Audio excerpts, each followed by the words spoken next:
जो में आया है ये नौजवान जर्नलिस्ट ललित छाजेड़। तो Lalit ji, very warm welcome to Sabra studio. Thank you Pradeep भाई। तो आप हमें बताइए कि आपको वापस यूके क्यों आना पड़ा? देखिए प्रदीप भाई, जिस मीडिया फील्ड में हम काम कर रहे हैं उसमें हमारा काम होता है, हम डॉक्यूमेंट्री बनाते हैं, हम अलग अलग जगह जाते हैं।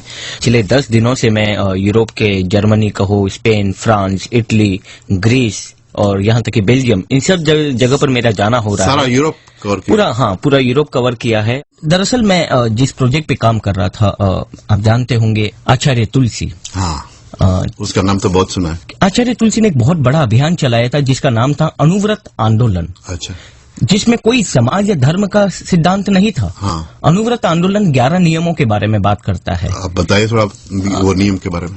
नियम, हाँ, जैसे कि कुछ नियम इस तरह से है कि मैं किसी भी निरपराध प्राणी की हत्या नहीं करूंगा। हाँ। मैं आत्महत्या नहीं करूंगा। हाँ। मैं भ्रूण हत्या नहीं करूंगा। मैं हिंसात्मक गतिविधियों में भाग नहीं लूंगा। हाँ। मैं पर्यावरण के प्रति जागरूक रहूंगा, यानी मैं पेड़ पौधे उनके प्रति मैं जागरूक रहूंगा। मैं सांप्रदायिकता नहीं फैलाऊंगा। मैं कहीं भी जात पात रंग भेद ये चीजें नहीं करूंगा।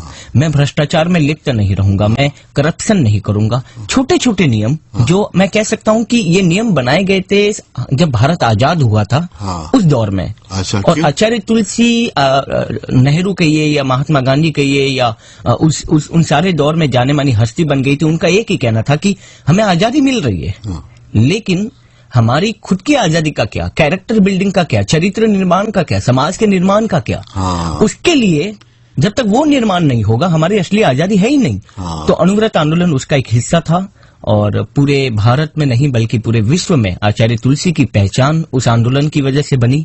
और पहली बार एक ऐसा आंदोलन चलाया गया जो धर्म से, संप्रदाय से परे था, जिसका मकसद एक ही था, मानव का चरित्र का निर्माण। अरे वाह।